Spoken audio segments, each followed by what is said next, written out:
Assalamualaikum warahmatullahi wabarakatuh. Perkenalkan, saya Putri Widya Astuti dengan nomor BP 201042-2012 dari kelas Biologi B.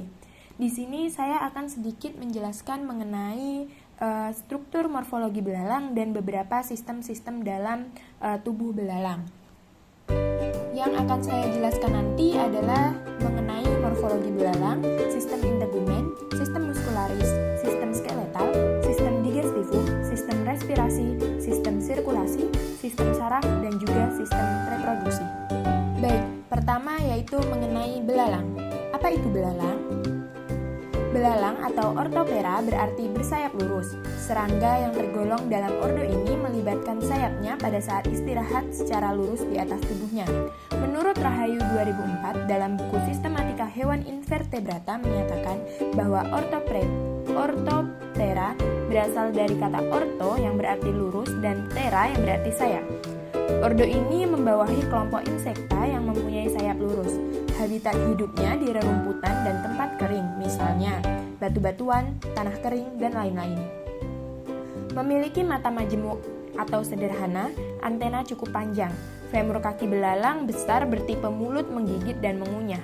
Sayap depan lurus dan kuat, biasanya untuk melindungi pasangan sayap yang lebih besar dan tipis seperti membran.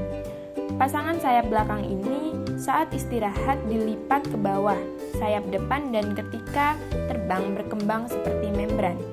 Hewan ini mempunyai tipe pertumbuhan metabolisme tidak sempurna. Cara jalannya dengan meloncat dan dibantu dengan terbang pendek. Selanjutnya yaitu mengenai morfologi serangga.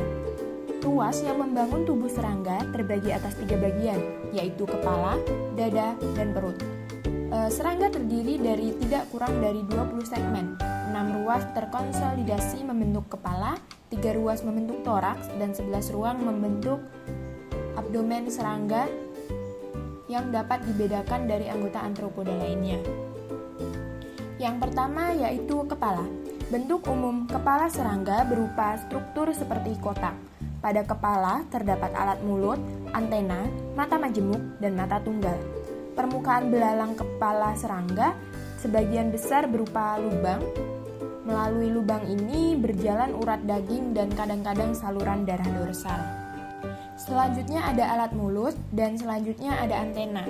Antena ini merupakan organ penerima rangsang seperti bau, rasa, raba, dan panas. Yang pada dasarnya antena pada serangga itu terdiri dari 3 ruas. Ruas dasar yang dinamakan dengan scape. Ruas kedua yang dinamakan dengan flagella. Selanjutnya yaitu mata. Ada mata serangga sendiri terdiri dari mata majemuk dan mata tunggal. Mata tunggal pada larva holometabola terletak di lateral kepala disebut dengan stem mata. Jumlahnya ada 6 atau 8. Mata tunggal pada belalang terletak di forns.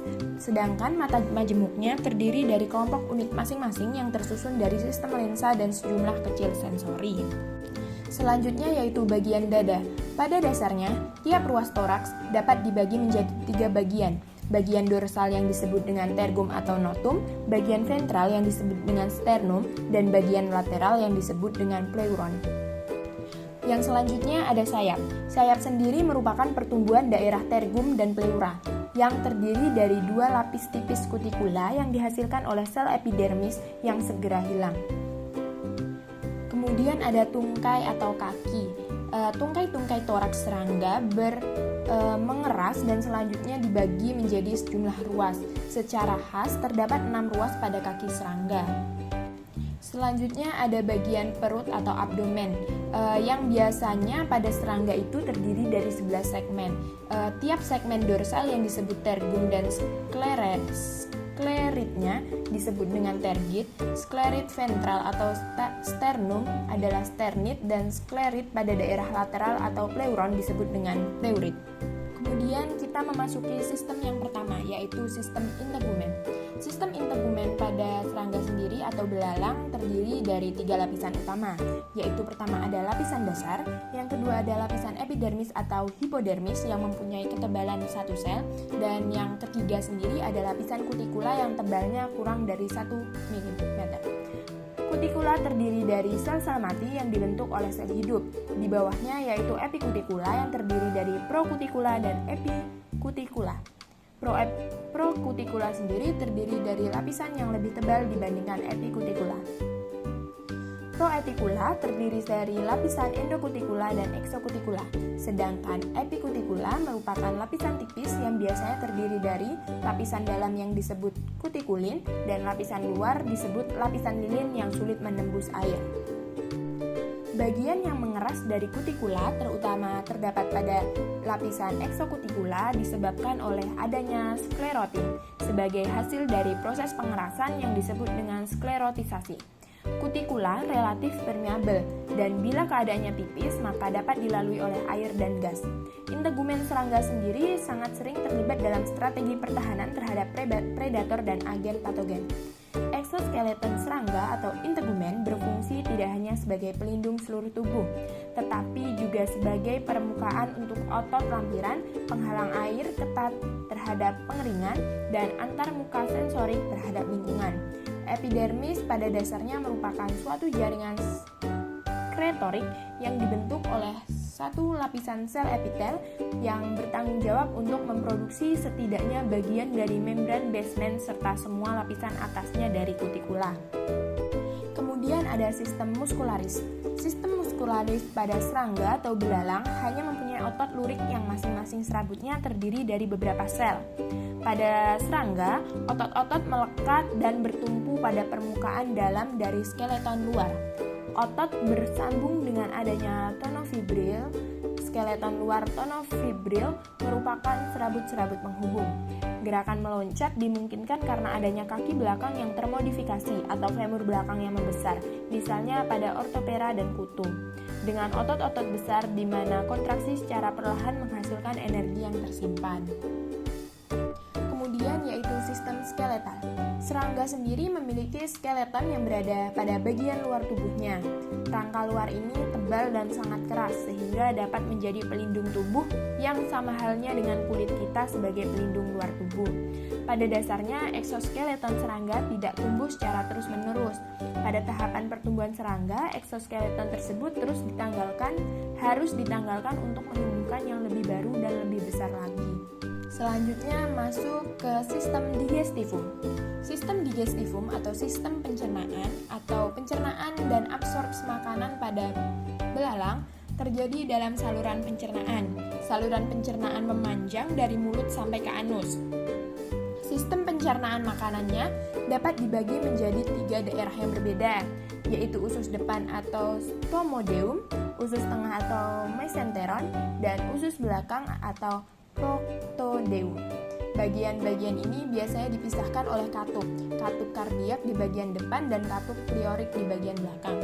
Seperti pada gambar di samping terlihat jelas bahwa sistem digestivum pada belalang itu seperti saluran memanjang yang terlihat dari mulut lalu sampai ke anus. Kemudian pada sistem respirasi serangga yaitu alat pernafasannya berupa trakea. Hewan yang termasuk jenis serangga seperti belalang, nyamuk, rayap, kupu-kupu, trakeanya adalah pembuluh-pembuluh halus yang bercabang dan memenuhi seluruh bagian tubuh serangga. Kemudian bermuara pada stigma. Stigma sendiri ialah lubang atau corong yang terletak di sisi tubuh bagian kanan kiri. Stigma sendiri berfungsi sebagai jalan keluar masuknya udara. Oksigen tidak diedarkan melalui darah, tetapi diedarkan melalui sistem trakea. Keluar masuknya udara juga disebabkan oleh gerakan otot tubuh secara teratur. Memasuki sistem sirkulasi atau sistem peredaran darah pada serangga. Sistem peredaran darah pada serangga yaitu sistem peredaran terbuka. Dalam sistem peredaran darah terbuka, darah serangga yaitu yang di sini adalah hemolimf atau hemolimpa mengalir melalui ruang-ruangan dalam tubuh, menggenangi cairan dan juga alat-alat tubuh.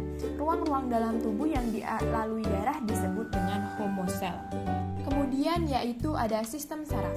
Sistem saraf pada serangga yaitu sistem saraf pusat yang pada dasarnya dibentuk dari otak terletak di kepala dan kord saraf ventral yang memanjang dari otak ke abdomen sepanjang pada dasar rongga tubuh.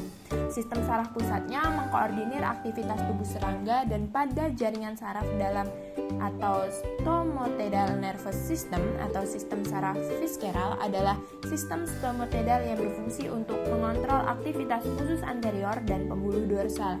Sistem ini terdiri dari ganglion frontal yang terhubung ke otak dan ganglia kecil lainnya. Dan yang terakhir ada sistem reproduksi. Sistem reproduksi pada serangga itu biasanya seksual dengan individu jantan dan betina yang terpisah. Serangga dewasa akan berkumpul dan saling mengenali satu sama lain sebagai anggota spesies yang sama melalui warna yang cerah seperti pada kupu-kupu, suara pada jangkrik, dan bau pada ngengat. Fertilisasi pada serangga umumnya secara internal.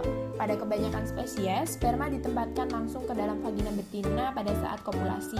Walaupun pada beberapa spesies, serangga jantan menempatkan sperma di luar tubuh dan serangga betina kemudian mengambil sperma tersebut. Di sini ada alat dan bahan untuk praktikum untuk mengetahui bagian dan sistem dari serangga.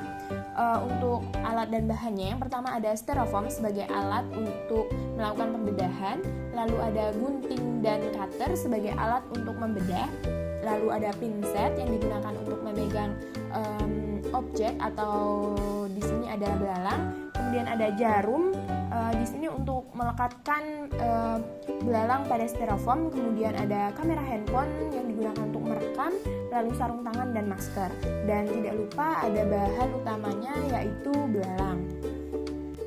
Baik, di sini adalah gambar dari hasil pembedahan atau hasil praktikum yang dilakukan secara mandiri. Gambar pertama itu merupakan gambar belalang dalam posisi terbalik di mana terlihat bahwa bagian perut dan juga dada serta bagian bawah dari kepala belalang. Kemudian gambar kedua itu adalah gambar belalang, maksud saya gambar kepala belalang yang dilakukan pembedahan. Terlihat bagian-bagian dalam belalang meskipun terlihat kecil dan agak sulit diamati. Begitu pula pada gambar ketiga yang merupakan gambar hasil pembedahan bagian perut dan dada dari belalang. Selanjutnya yaitu ada 3 gambar lagi. Yang pertama itu adalah gambar belalang dari bagian samping yang terlihat bagaimana bentuk kaki depan, kaki belakang, serta antenanya dan juga sayap. Lalu juga terlihat ada ruas-ruas dalam tubuh belalang dan juga nampak mata dan kepala belalang dari samping. Kemudian gambar yang kedua itu gambar dari potongan kepala belalang di mana nampak tangan belalang dan juga antena belalang. Kemudian yang ketiga itu adalah gambar kaki belakang belalang yang terlihat bahwa bagian atas kaki belalang sedikit membesar yang digunakan untuk meloncat, lalu ada bagian bawah kaki yang kecil dan sedikit bergerigi. Selanjutnya, gambar pertama ini merupakan gambar dari bagian dada serta perut belalang nampak dari atas. Terlihat bahwa ada bagian sayap yang terdiri dari 4 buah sayap, lalu kaki-kaki di tengahnya. Kemudian yang kedua itu adalah gambar organ dalam dari belalang. Di situ nampak berbagai organ dalam dari belalang, seperti bagian-bagian dalam sistem pernafasan, lalu bagian-bagian dalam sistem pencernaan dan peredaran darah. Meskipun pada pengamatannya organ-organ dalam belalang ini tidak nampak jelas dikarenakan ukuran belalang yang kecil dan organ-organ yang melekat sangat erat sehingga sulit untuk dipisahkan. Kemudian bagian ketiga itu adalah bagian rongga tubuh dari belalang, di mana rongga tubuh bagian dada dan perutnya. Setelah isi dari perut dan dada belalang dikeluarkan, nampak rongga belalang yang sangat keras saat dilakukan pembedahan. Baik, di sini adalah belalang yang akan kita lakukan pembedahan. Bagian-bagiannya tampak dari samping ada kepala, lalu sayap, kaki untuk meloncat, dan ada dua pasang kaki lainnya. Di mana kakinya bagian depan itu memiliki bulu-bulu halus untuk mencengkram. Kemudian ada bagian antena, bagian mulut yang nampak dari bawah ada bagian mulut, dada, dan perutnya. Kemudian ada 4 buah kaki dan 2 buah tungkai kaki yang biasanya untuk digunakan untuk meloncat. Kemudian ada 2 pasang sayap, yang ini nampak sayap bagian kiri dengan bentuk yang berbeda di kedua sayapnya, dan di bagian kanan juga nampak berbeda, satunya lebar dan satunya tidak. Kemudian kita akan melakukan pelekatan atau penempelan belalang pada styrofoam agar saat dilakukan pembedahan belalang tidak loncat kemana-mana. Kemudian kita mulai melakukan pelekatan belalang pada styrofoam agar belalang tetap stay di styrofoam dan mudah untuk dilakukan pembedahan.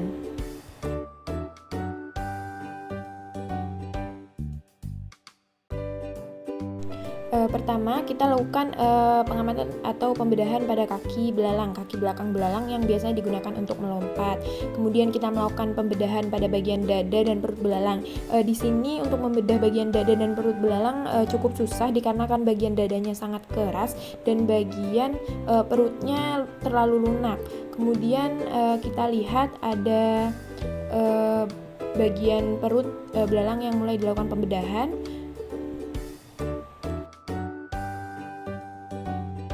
Di sini terlihat bahwa ada bagian dalam belalang yang meliputi organ-organ dalam berbagai sistem belalang. Meskipun terlihat kecil organ-organnya dan sulit diamati untuk dari mata telanjang dikarenakan organ yang saling berdempetan dan kecil. Kemudian nampak bahwa itu adalah bagian rongga dalam tubuh belalang. Kemudian ada bagian kepala belalang. Dan itu bagian rongga dalam kita lekatkan di styrofoam, bagian sayapnya, kemudian ada bagian kepala belalang yang juga dilakukan pembedahan, namun organ-organ dalam bagian kepalanya juga sangat kecil dan sulit diamati. Mungkin sekian dari saya, terima kasih atas perhatiannya.